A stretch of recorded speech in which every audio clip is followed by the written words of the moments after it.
Boa noite a todos, sejam bem-vindos à Casa do Caminho. Então vamos dar os recadinhos para o pessoal. Vamos lá. Palestra todos os dias, segundas, terças e quintas às 8 da noite, às quartas-feiras às 2 da tarde, sábado às 17 horas.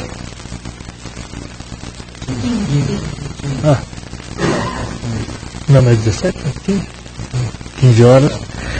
E domingo às 10 da manhã com a evangelização infantil.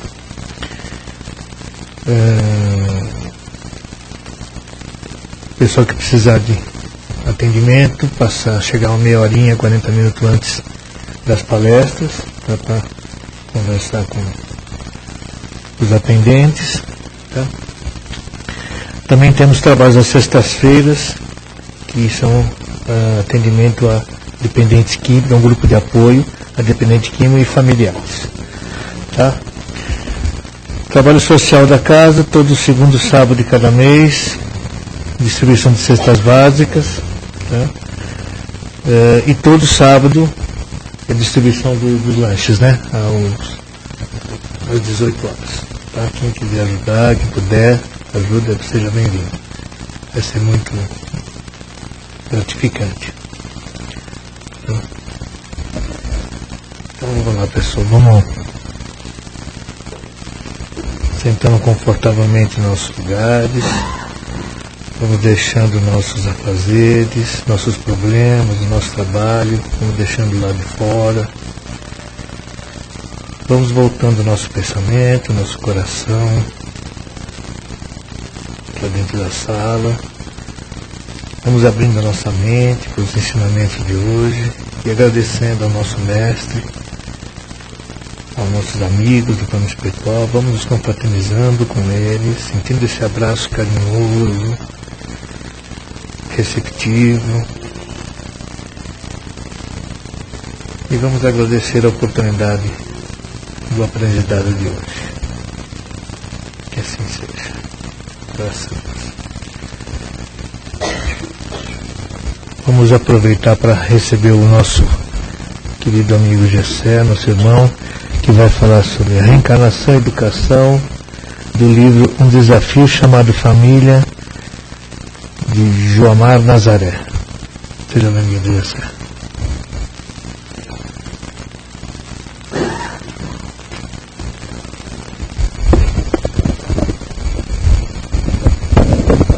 Boa noite a todos. Nós estamos aqui mais uma vez com o objetivo de aprendizado, para trocar algumas informações, para que nós nos enriqueçamos e aprendamos um pouquinho mais. O objetivo, como sempre, é de troca de informações, de conhecimento, que é um dos objetivos que nós temos enquanto estamos aqui no planeta Terra. Quer dizer, nós aprendemos conjuntamente. É o objetivo da vida. Uns ajudando os outros, cada qual com o seu pouquinho, e a gente troca esse pouquinho que a gente tem para poder acrescentar àqueles aprendizados que nós já temos aí no decorrer da vida. Nós falaremos hoje sobre reencarnação e educação. É um tema que está, como foi dito pelo nosso amigo, livro Um Desafio Chamado Família, Joamar Nazaré. E nós vamos discorrer um pouquinho, vamos falar um pouquinho sobre isso. Falamos muito sobre educação. Hoje, no Brasil e no mundo inteiro, a educação tem um papel preponderante. Fala-se muito em educação. Infelizmente, em algumas situações nós percebemos que a educação ela é tratada de forma incorreta, como se fosse uma coisa de segundo plano.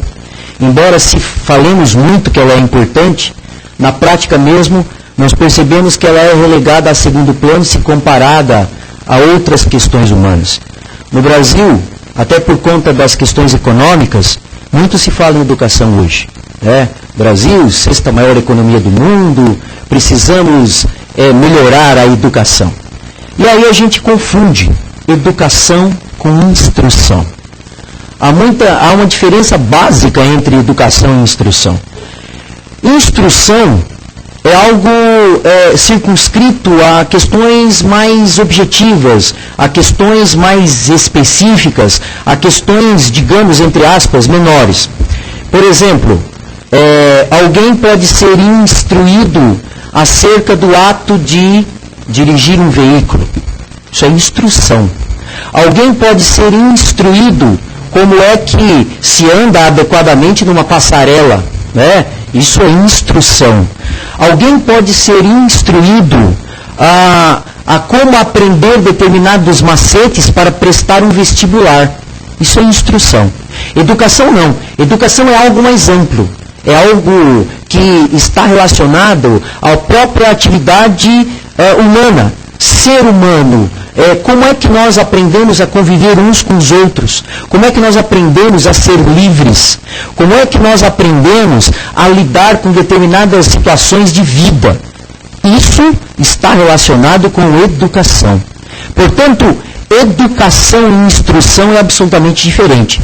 A educação, ela é muito mais ampla. Ela tem a ver com a nossa capacidade de sermos espíritos livres, de nos relacionarmos uns com os outros, de aprendermos a respeitar as diferenças, de aprendermos a jogar de lado preconceitos, a passarmos por cima de determinadas questões pequenas, questiúnculas, que na verdade só nos apequena como seres humanos. O papel da educação, portanto, é nos agigantar como seres humanos. É fazer com que a humanidade cresça. A educação, ao contrário de que muita gente imagina, ela não está relacionada apenas a conseguir diplomas, a conseguir determinados postos para o mercado de trabalho. Não é isso que é educação.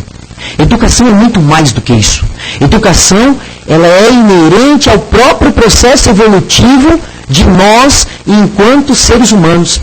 Educação está mais relacionada ao espírito, à evolução espiritual, do que propriamente às questões específicas do mundo que nós vivemos. Mas a gente tem alguns problemas em relação a isso. E aí, no texto, né, em que a autora coloca, Joamar Nazaré, coloca com bastante propriedade alguns pontos, ela toca em alguns pontos. É claro que ela não objetiva esgotar esses pontos que ela toca, mas ela toca em alguns pontos, que é o que nós estamos fazendo aqui também hoje. Na verdade, educação está ligado ao próprio processo de reencarnação. Em que sentido a gente pode dizer isso?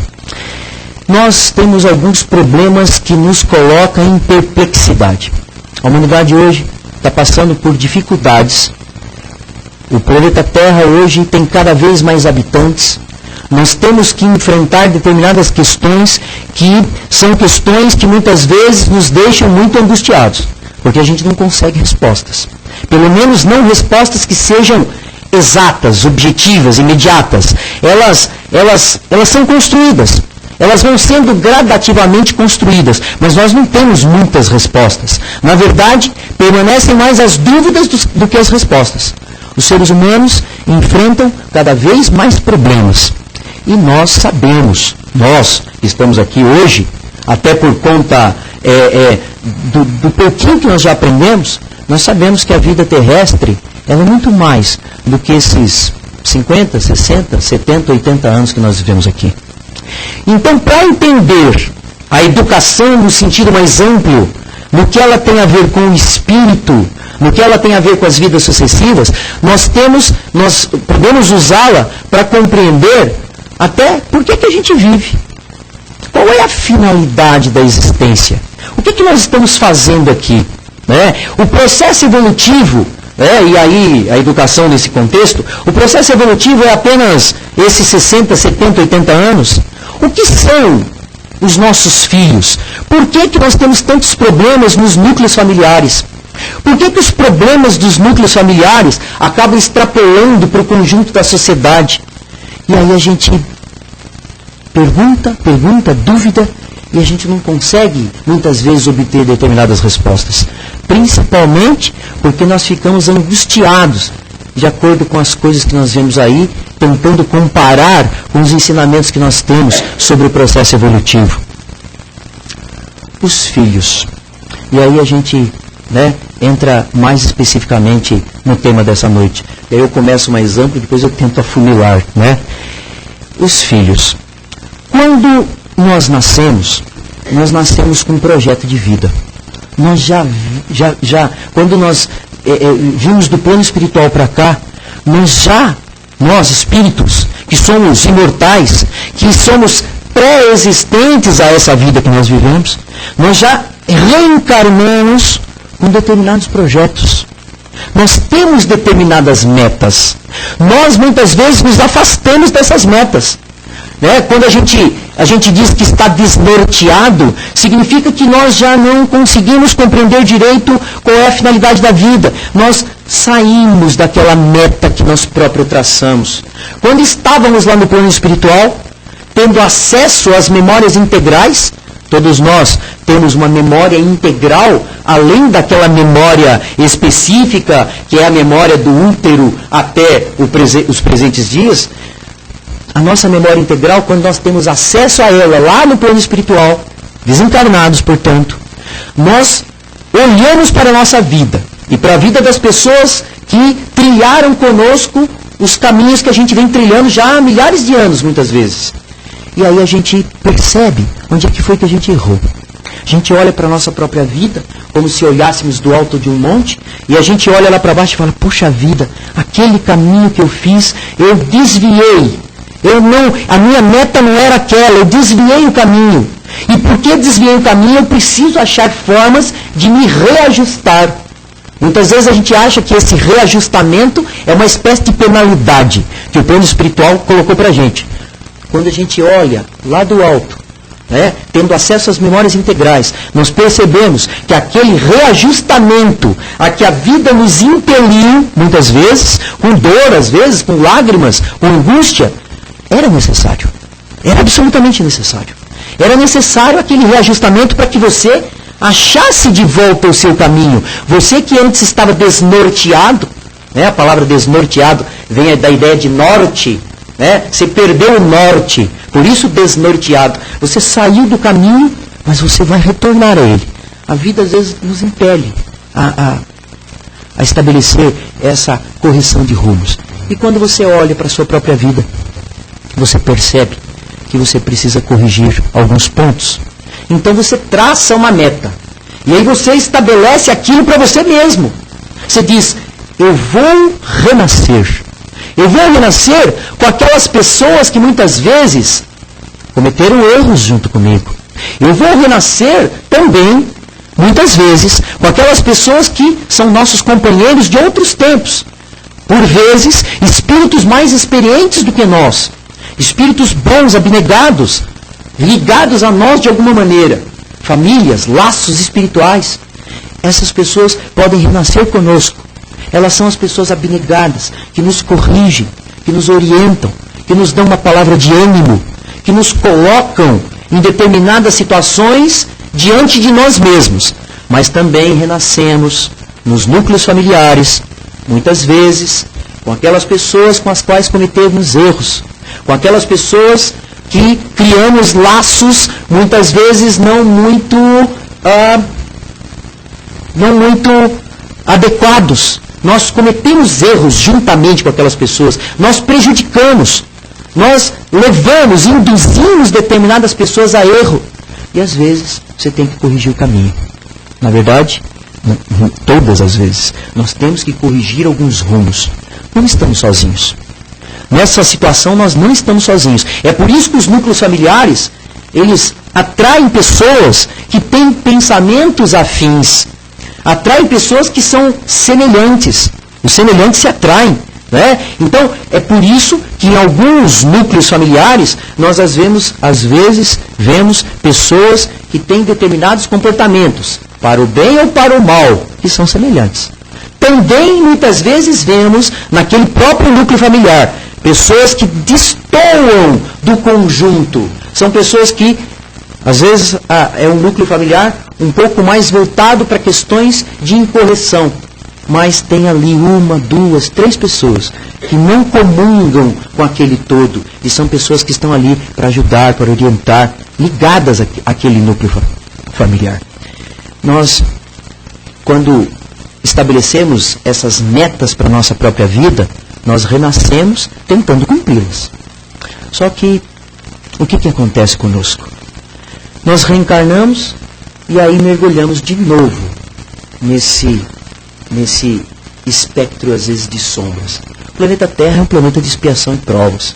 As energias ainda do planeta Terra, até por conta do que nós geramos mentalmente, é um planeta ainda denso, pesado, com várias dificuldades. Nós sabemos disso. Basta nós olharmos ao nosso redor e verificarmos o que acontece no Brasil e no mundo, o que acontece com as pessoas que nós conhecemos, que a gente tem uma ideia do que nós estamos falando. Então, quando nós reencarnamos, nós mergulhamos nisso. O esquecimento a que somos submetidos acerca das vidas anteriores é absolutamente salutar. Alguns perguntam, mas por que a gente esquece? Se nós temos que corrigir rumos, por que esquecemos os detalhes? Nós esquecemos para a nossa própria proteção.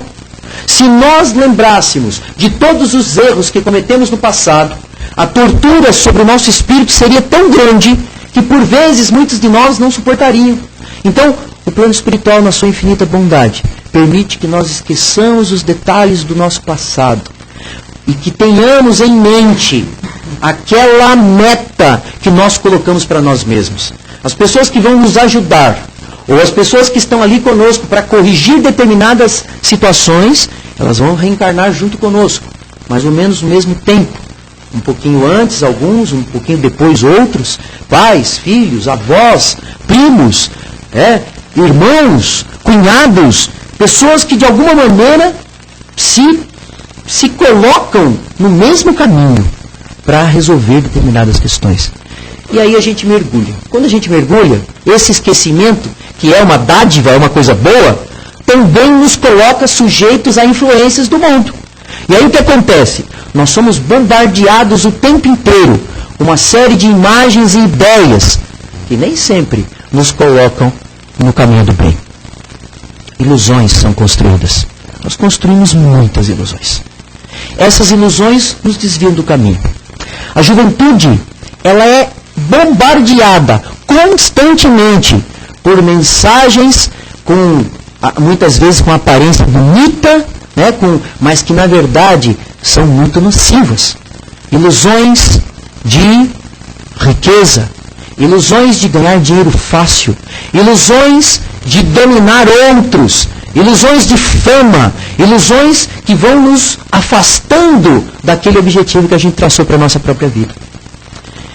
Até a própria maneira como nós trocamos informações rapidamente, isso é uma coisa boa, ela serve para os dois lados. Ela serve para espalhar informações boas com uma velocidade muito grande, ela serve para, de alguma maneira, nos abastecer de informações que podem ser utilizadas para a sua capacidade crítica, mas ela também te joga num torvelinho de imagens e de ideias, muitas delas falsas, que são colocadas como verdadeiras. A juventude é absolutamente abalada por esse tipo de coisa. Agora, por exemplo, é algo que me preocupa muito.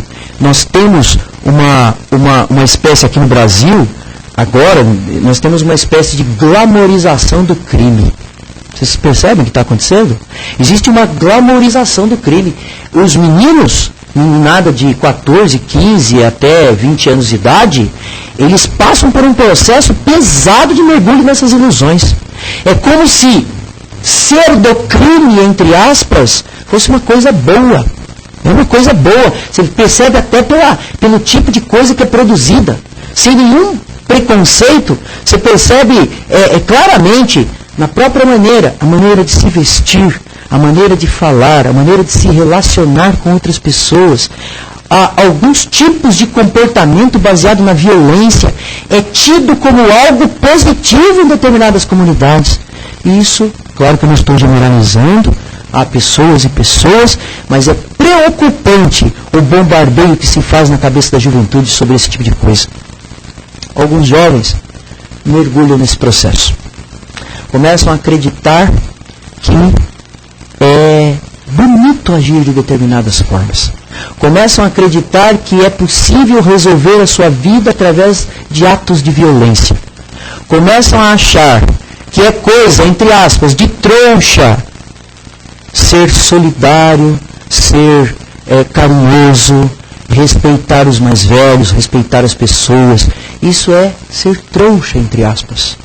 Quando, existe uma aura que se cria e que é muito terrível. E nós temos que começar a prestar atenção nisso, que muitas vezes levam os meninos a situações pesadas. Aqueles meninos que já são espíritos muitas vezes com problemas muito sérios do passado, que não têm muitas vezes uma educação adequada nos seus ambientes familiares, que não têm acesso a outras ideias que possam estimular a eles a capacidade crítica. Esses meninos são presas fáceis. Embora eles se achem muito espertos, na verdade, eles são facilmente manipulados, massa de manobra do mal. Muito fácil de levar esses meninos para o caminho do mal. E eles estão enchendo as nossas cadeias. Antes era muito comum os meninos que acabavam indo para esse lado, eram meninos que tinham um perfil muito específico. Agora, as nossas cadeias, observem as estatísticas, elas estão cheias de meninos que muitas vezes são da classe média. Não é mais aquele perfil apenas básico dos meninos da periferia, que já era terrível, sendo assim, mas que agora começa a tomar um espectro maior. Por quê? Está se glamorizando uma situação de ilusão que leva esses meninos para tenebrosas ações, e aí vão parar nas nossas cadeias. Muitos meninos de 18, 19 até 24 anos de idade vão parar nas nossas cadeias. As mães, as irmãs, as namoradas que antes achavam aquele comportamento como um comportamento bonito, que atrai alguns tipos de mulheres, elas vão para as filas dos presídios visitar esses meninos nas cadeias. Ilusão, ilusão, absoluta ilusão. Nós costumamos achar que nós estamos isentos disso. Não, isso nunca acontecerá na minha família. A educação, ela é absolutamente necessária para destruirmos, ou pelo menos para desconstruirmos esses raciocínios. A educação, ao contrário de que muita gente imagina, não é algo só específico da escola, não é papel apenas de professores. A educação é papel específico dos pais. É absolutamente necessário que os pais se apercebam do perigo que ronda os seus filhos.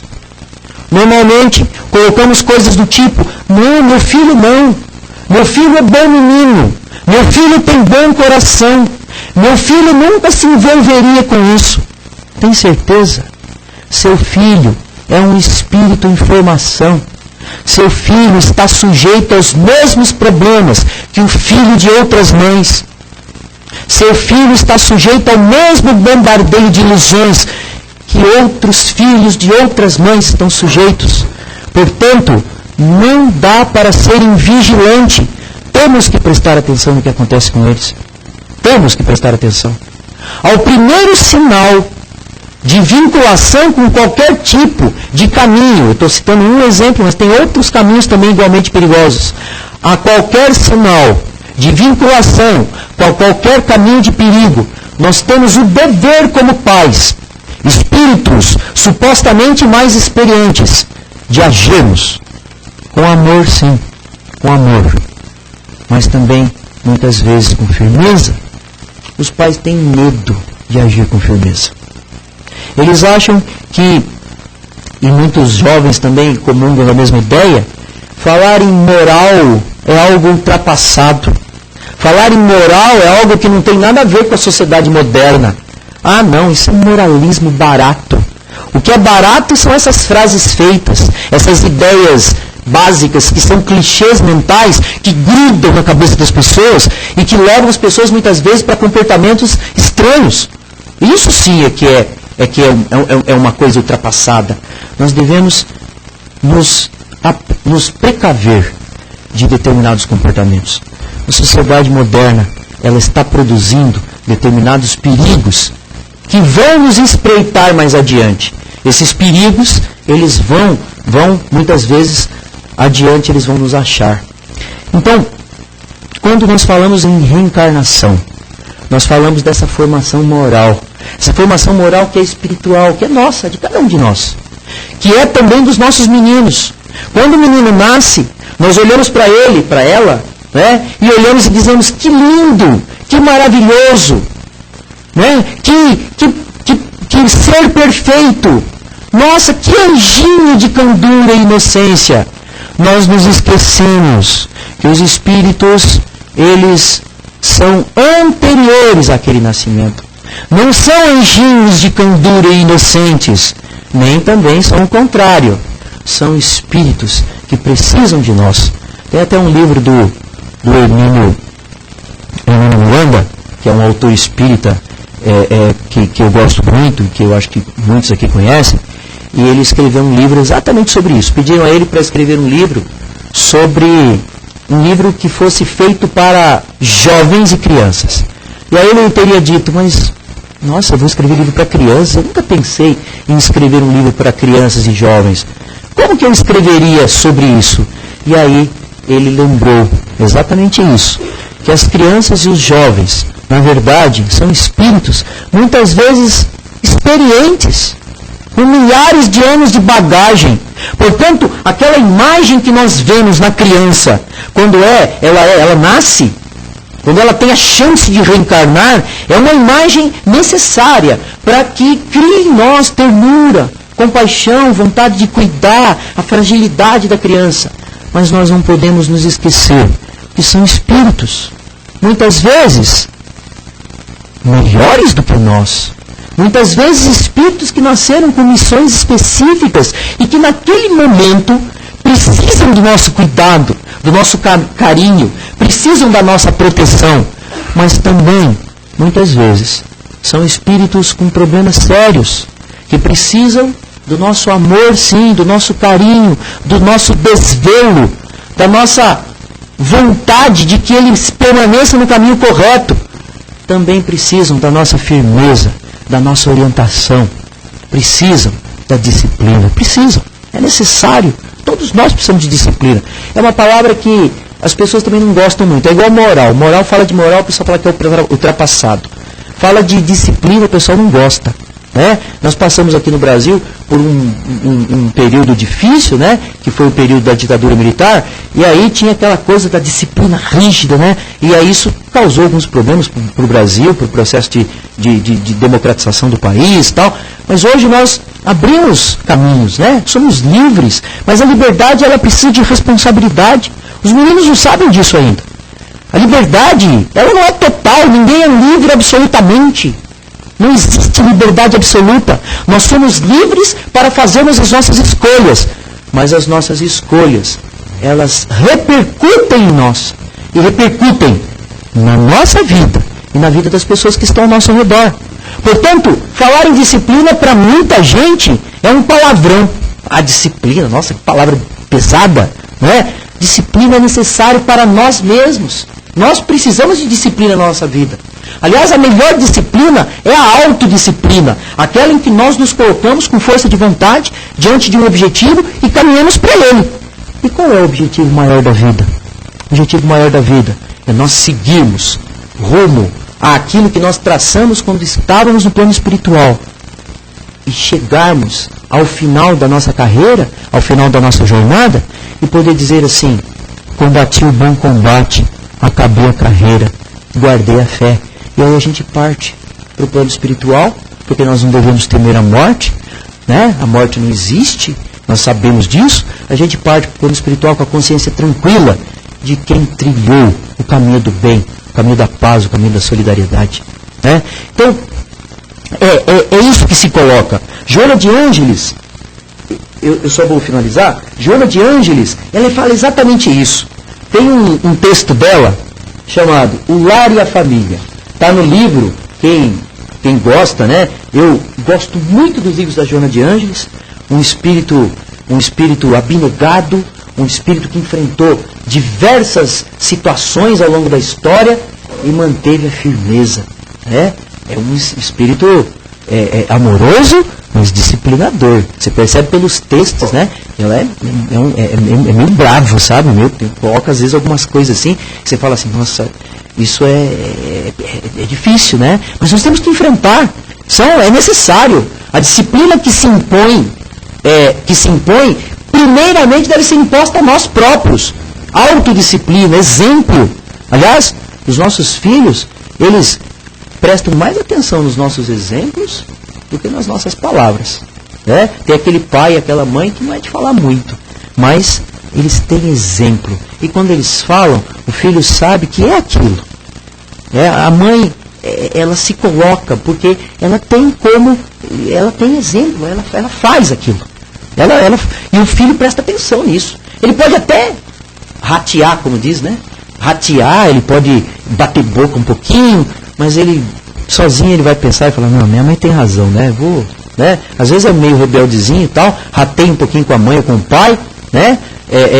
Mas acaba indo para o caminho, você, né, vai toreando, como diz, entre aspas, e aí você acaba levando a determinados caminhos. A Joana de Ângeles, ela tem uma posição que é disciplinadora, mas ela coloca determinadas coisas que é bem ao encontro do que nós estamos colocando aqui.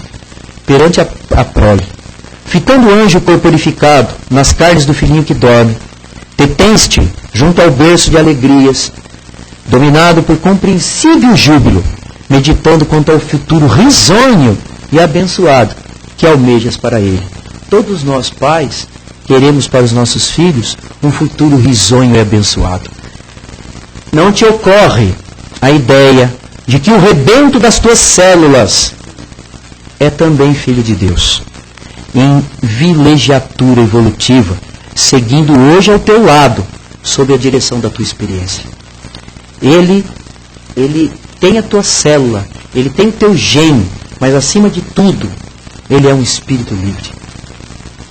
Naquele corpo que o tempo desdobrará e na fragilidade dos músculos que se enrijecerão um dia, momentaneamente repousa um espírito que se prepara para as ingentes e santificantes tarefas do porvir.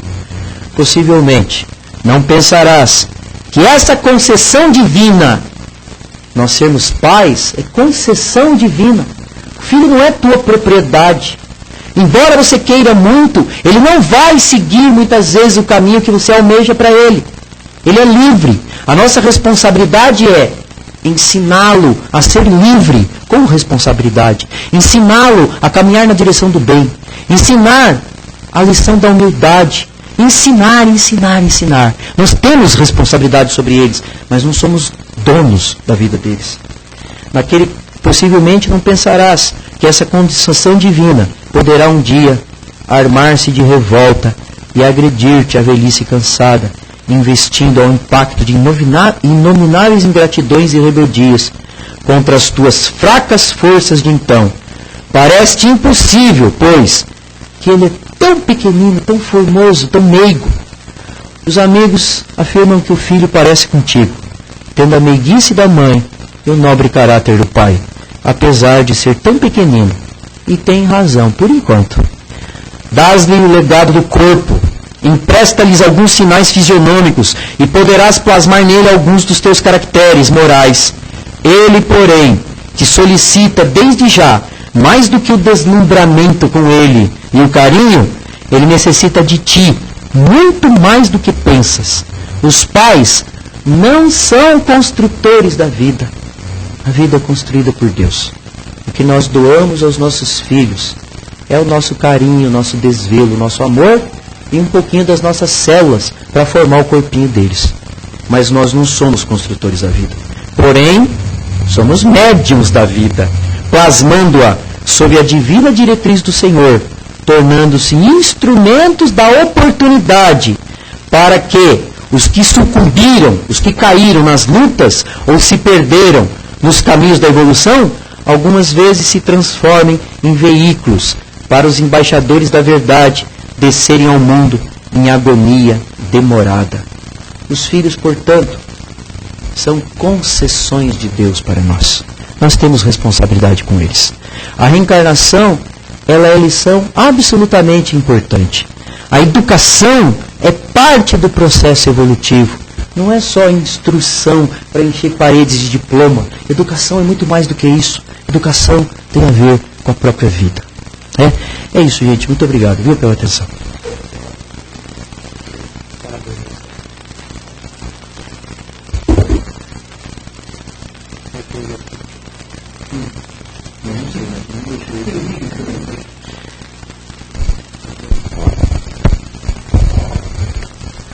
Bom, pessoal, um assunto bacana, polêmico, né? Bastante assunto para a gente fazer umas perguntas boas para o José. Por favor, Quem se habilita a fazer um comentário? Isso. Não, pessoal, eu estou pegando, não, tá?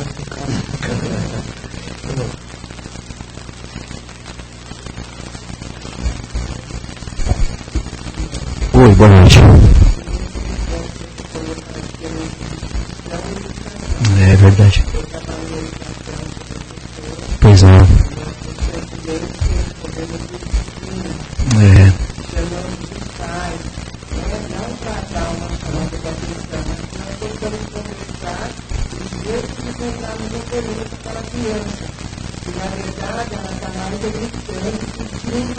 Ajuda, é verdade. Ela precisa de alguém que aprenda, para que ela aprenda o valor do não, muitas vezes, né? Não por quê? Por isso, mas mantém o não.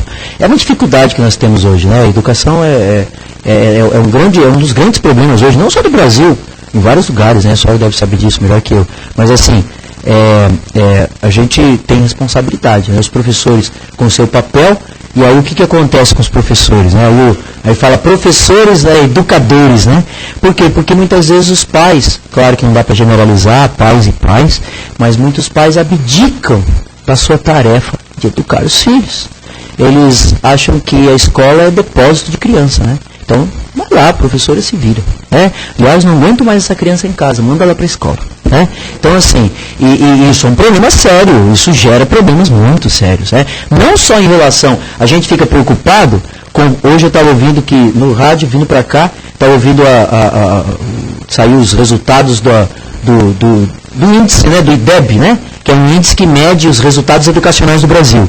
E aí estava mostrando lá que o ensino fundamental até quinta série melhorou o conhecimento.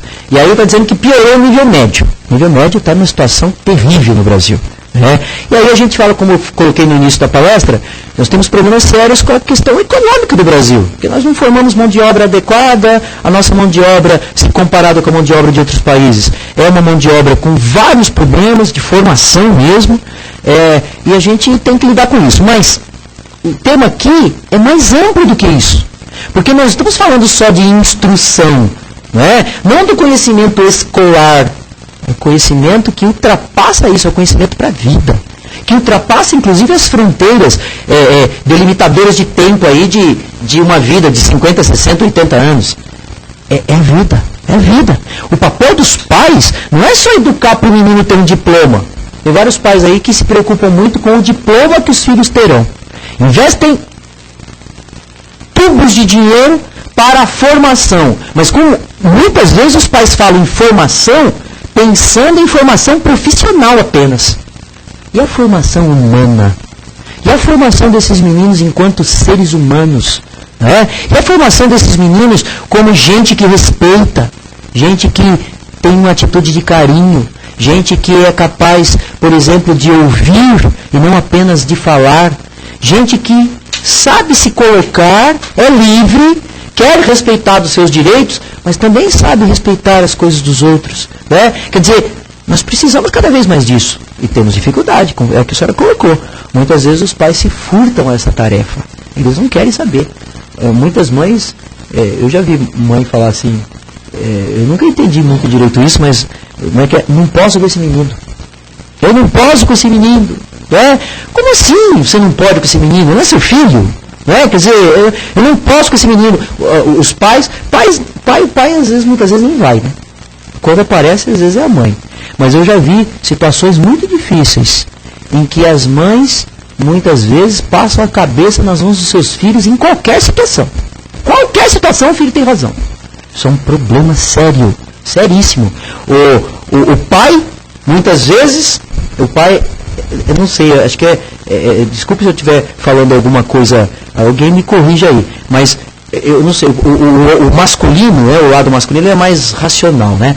A mãe, a mulher, ela é mais emocional. Não que isso seja absoluto, tá, gente? Pelo amor de Deus, se tiver alguém aqui que discorde de mim, não estou dizendo que nada é absoluto. Mas assim, o pai, às vezes ouve, e aí chama o menino, a mãe do menino lá, os pais. O menino está com problemas, o menino está com suspeita de que está envolvido com drogas. Né? Aí chama a mãe foi chamada várias vezes, não deu certo. Porque a mãe, ela diz assim, imagina, meu filho não, vocês estão perseguindo meu filho. Aí vai o pai, porque a coordenação da escola mandou chamar o pai, porque sabe que a mãe não adianta, chama o pai. Aí vai o pai, e o pai já vai, né? Você percebe que o cara tá, né? Paradão, bravo, e ele tá olhando. E aí, isso é um caso que eu presenciei, então, tem um negócio assim. Aí a mãe vai lá e fala, não acontece nada, meu filho não, de jeito nenhum. Vocês estão perseguindo meu filho, você sempre persegue meu filho. Aí o pai só prestando atenção, de repente, e aí fala, mas senhora, seu filho foi pego no banheiro da escola, ele estava com drogas. A inspeção lá pegou drogas com ele. Ele está, sim, com problema sério, vocês precisam enfrentar isso. Não, alguém que pôs nas coisas dele. E aí o pai bate na mesa e diz assim, e aí fica aquela situação complicada, constrangedora, né? Pede para a mãe calar a boca e diz que aquilo também era responsabilidade dela, da mãe. Por quê? Porque a mãe, ela ao longo da vida, ela passou a mão na cabeça do menino desde pequeno. Menino, meu filho, não. Então, assim, nós vemos situações assim cotidianamente. Volta e meia você vê situações difíceis, né? Muitas vezes, nesse caso específico, o menino foi internado, ele estava realmente viciado já estava com situações difíceis, e aí a família tinha posses, tal, internou o menino, né? Até onde eu sei, parece que resolveu o problema. Ficou internado 6 meses, parece que resolveu o problema. Mas precisou chegar num ponto que seria o último ponto. Dali em diante, seria a derrocada completa. Quantos casos desses nós temos? Né? Hoje a lei antidrogas, ela é absolutamente pesada. Dependendo da quantidade de drogas que é pego com um menino ou uma menina, a situação dele se complica completamente, é inafiançável. Se tiver algum advogado aí na plateia, por favor, não é? É considerado crime hediondo. Então não sai, só sai depois que passar pelo crivo do juiz. E demora. Regime fechado. E aí você vê, e aí se eu estiver errado você me corrige por favor, que é o que eu coloquei na palestra, você vê cada vez mais os filhos da classe média nesses lugares. Porque antes... Pois é, e aí muitas vezes o policiamento pega no lugar errado, na hora errada, quantidade errada, né, além do que seria, porque a lei nem estabelece o que é tráfico, o que é... Aí o menino é fichado por tráfico e é preso. E aí tem lá 18, 19 anos e está nessas cadeias bravas aí. Aí ele sai de lá 6, 7, 8 meses depois, porque é o tempo médio que acaba ficando esses meninos, e aí ele sai de lá pior do que ele entrou, ele sai de lá uma fera, porque ele entrou lá numa situação pesada, difícil, em que ele tem responsabilidade sim, mas ele sai de lá pior do que ele entrou. Ele sai de lá pior do que ele entrou, porque esses lugares são os lugares onde a fera humana sobressai. Você não vai aprender coisa boa, você vai aprender o lado mais pesado, né? Eu falo demais, né? O outro rapaz quer fazer uma pergunta. Depois tem 2 perguntas. Boa noite, meu nome é Marcos. Obrigado. Você tá... Eu estou com o seu microfone? Tem... Ou inversão de valores, né? Eu só queria... Gostei muito das suas palavras, mas citar algo que...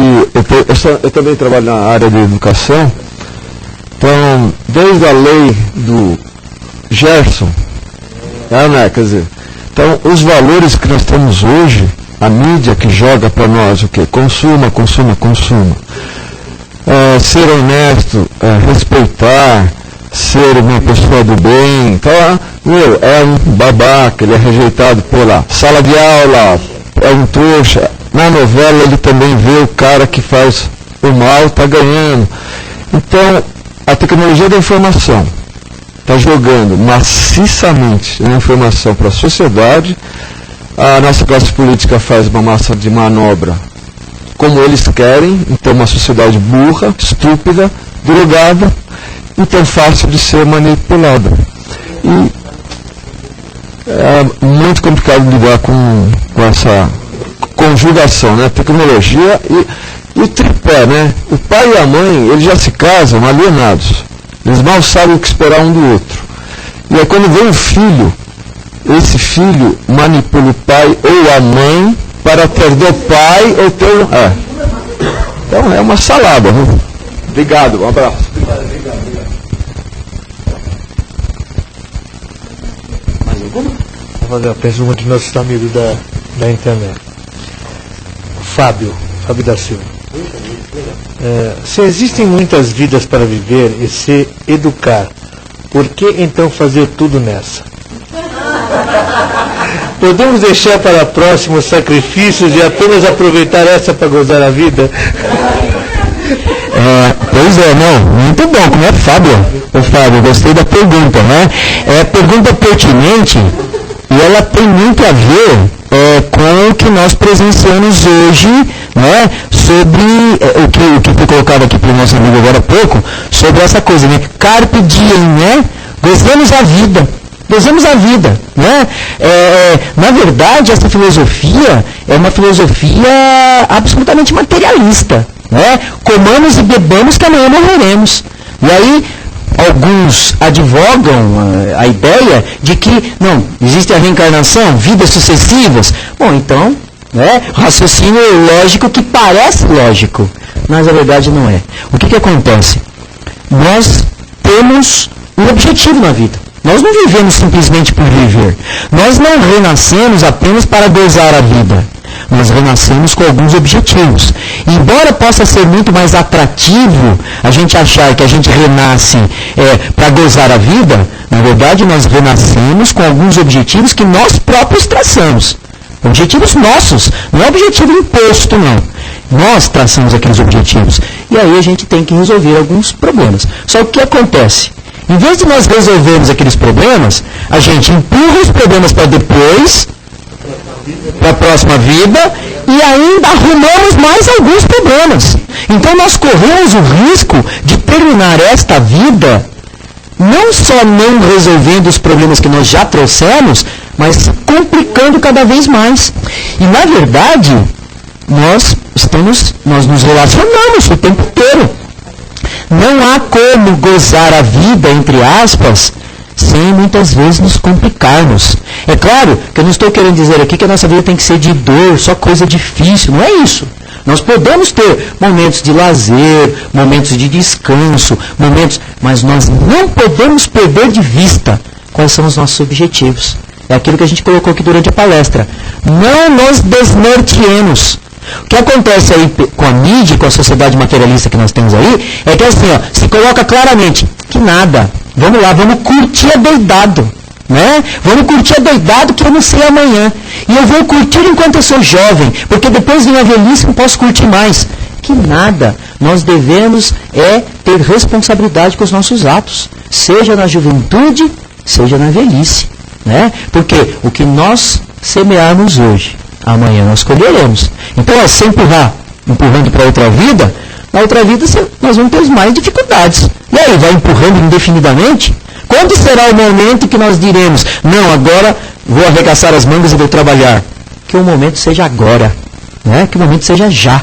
Vamos fazer a nossa parte, vamos transformar esse mundo, vamos, né, colocar adiante aquilo que há de melhor em nós, e não aquilo que há de pior. Né? A sociedade materialista coloca claramente isso. Não, que nada. Né? Vamos gozar a vida, vamos ganhar dinheiro, facilidades.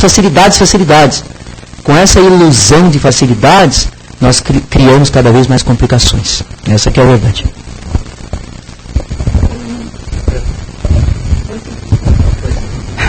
A gente tem que lembrar, falando sobre o Fábio, falando sobre isso, que nós estamos aqui com uma oportunidade única. A gente não sabe quando é que vai ter outra oportunidade de reencarnação. Tem 24 bilhões de criaturas para reencarnar e está difícil. Porque hoje o pessoal quer ter um filho, às vezes não quer ter nenhum, e está complicado. Então, se a gente não aproveitar esta oportunidade, eu estou aqui brava porque eu estou com 60 anos, já estou desesperada porque não vai ter muito tempo mais. E eu já quero viver o máximo de tempo para poder fazer aquilo que a gente precisa. Porque a gente sabe que vai ser complicado reencarnar. Vai ser muito doloroso, muito difícil, e as pessoas desperdiçam uma encarnação inteira, sabendo que tem tantas oportunidades e não estão aproveitando. Com mais problemas. Por isso que a gente vê abandonar no mundo inteiro problemas, dificuldades. Porque os espíritos que estão reencarnando, vêm alguns com missões específicas, que são espíritos já com certa bagagem, uma certa experiência de transformação. E o planeta Terra será transformado. Mas este momento que nós estamos vivendo hoje, por isso que nós não devemos ficar admirados dos acontecimentos pesados muitas vezes, é que está reencarnando cada vez mais espíritos, irmãozinhos nossos. Eles não são do mal, nem são demônios, como alguns dizem, mas são espíritos rebeldes, com dificuldades muito sérias, e que precisam de nós muitas vezes. Precisam de nós, precisam do nosso carinho, do nosso amor, da nossa orientação, da nossa paciência, mas também precisam da nossa firmeza, da nossa capacidade de orientação, de disciplina. Né? E muitos desses espíritos reencarnam conosco, na nossa própria família. Né? Ninguém está livre disso, não. Ah, não, minha família não tem isso. Olha, pode ter. Né? Cuidado que pode ter. Né? Todos nós estamos sujeitos. É do nosso amigo parceiro Lourenço. Gessé, boa noite. Boa noite. No mundo atual estamos envolvidos de tal forma nas informações do que nas formações.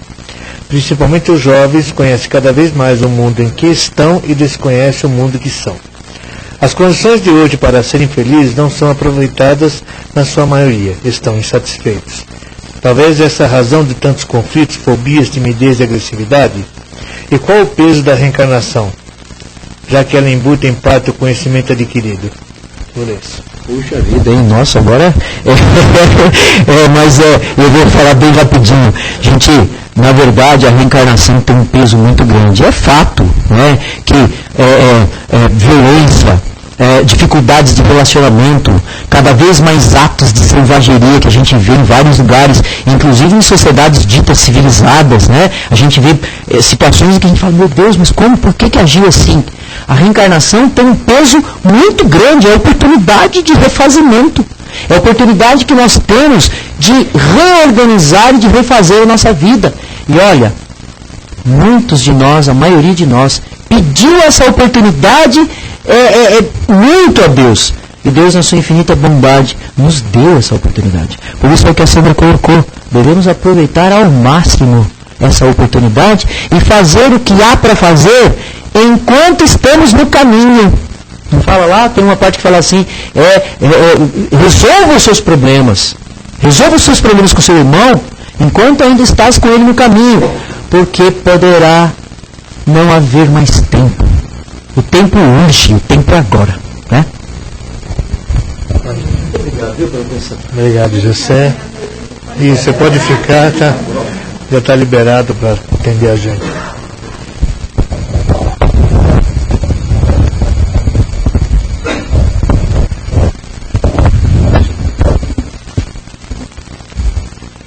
Bom, pessoal, vamos aproveitar a oportunidade que estamos aqui e agradecer por todos esses ensinamentos, por tudo aquilo que nós absorvemos.